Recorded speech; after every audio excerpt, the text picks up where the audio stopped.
Soup ready ಆಯಿತು. Hello friends, ಈಗ ನಾನು ದೊಡ್ಡಪತ್ರೆ ಸೊಪ್ಪನ್ನು ಬಳಸಿ ಒಂದು ಒಳ್ಳೆ ಸೂಪ್ ಮಾಡೋದನ್ನು ಹೇಳ್ಕೊಡ್ತೀನಿ. ಈ ಸೂಪು ಕೆಮ್ಮು ಬಂದಾಗ, ಗಂಟ್ಲು ಕಿರಿಕಿರಿ ಇರುವಾಗ, ಜ್ವರ ಬಂದಾಗ ಕುಡಿದ್ರೆ ತುಂಬ ಚೆನ್ನಾಗಿರುತ್ತೆ. ಬೇಗ ಕೆಮ್ಮು ವಾಸಿಯಾಗುತ್ತೆ. ತುಂಬ ಕುಡಿಯೋಕ್ಕೂ ಚೆನ್ನಾಗಿರುತ್ತೆ. ಖಂಡಿತ ನೀವು ಮಾಡಿ ಟ್ರೈ ಮಾಡಿ. ಈ ಲೋಟದಲ್ಲಿ 2 ಲೋಟ ನೀರು ಹಾಕ್ತಾಯಿದ್ದೀನಿ.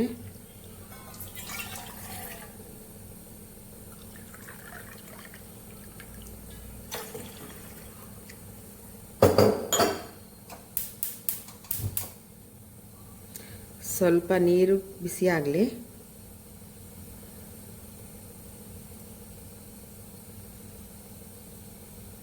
ಈ ಬಿಸಿಯಾದ ನೀರಿಗೆ ಇವಾಗ ತೊಳೆದಿಟ್ಕೊಂಡಿರೋ ಅಂಥ ದೊಡ್ಡಪತ್ರೆ ಸೊಪ್ಪನ್ನು ಸೇರಿಸ್ತಿದ್ದೀನಿ.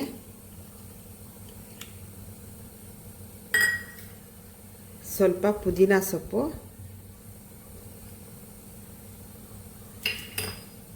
ಸ್ವಲ್ಪ ಜಜ್ಜಿಟ್ಕೊಂಡಿರೋ ಅಂಥ ಶುಂಠಿ, ಜಜ್ಜಿ ಇಟ್ಕೊಂಡಿರೋ ಅಂಥ ಬೆಳ್ಳುಳ್ಳಿ 4 ಎಸಳು, ಕುಟ್ಟಿ ಪುಡಿ ಮಾಡಿಟ್ಟಿರೋ ಅಂಥ ಕಾಳುಮೆಣಸು ಸ್ವಲ್ಪ,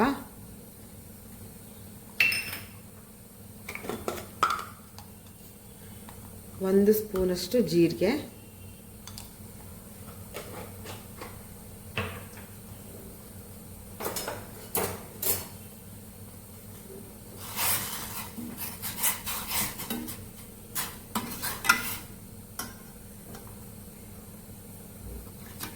ಇಷ್ಟನ್ನು ಇವಾಗ ಒಂದು 10 ನಿಮಿಷ ಚೆನ್ನಾಗಿ ಕುದಿಯೋಕ್ಕೆ ಬಿಡಬೇಕು.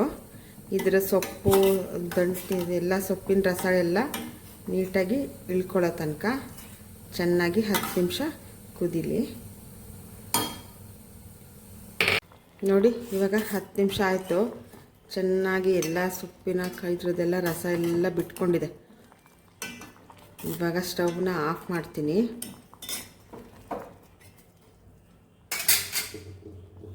ಇದಕ್ಕೆ ಇವಾಗ ಸ್ವಲ್ಪ ಬ್ಲ್ಯಾಕ್ ಸಾಲ್ಟ್ ಇಲ್ಲ ಅಂದರೆ ನಾರ್ಮಲ್ ಸಾಲ್ಟನ್ನು ಹಾಕ್ಬೋದು. ಚೆನ್ನಾಗಿರುತ್ತೆ ಟೇಸ್ಟ್ ಅಂತ ಬ್ಲ್ಯಾಕ್ ಸಾಲ್ಟ್ ಹಾಕ್ತಾಯಿದ್ದೀನಿ. 1 ಸ್ಪೂನಷ್ಟು ನಿಂಬೆ ರಸ, ಇಷ್ಟೇ. ಇವಾಗ ಇದನ್ನು ಜರಡಿನಲ್ಲಿ ಶೋಧಿಸ್ಬಿಟ್ರೆ ಆಯಿತು. ಸೂಪು ರೆಡಿ ಆಯಿತು. ಬಿಸಿ ಬಿಸಿಯಾಗಿ ಕುಡಿತಾ ಇದ್ದರೆ ಗಂಟಲಿಗೆ ಹಾಯ್ ಅನಿಸುತ್ತೆ.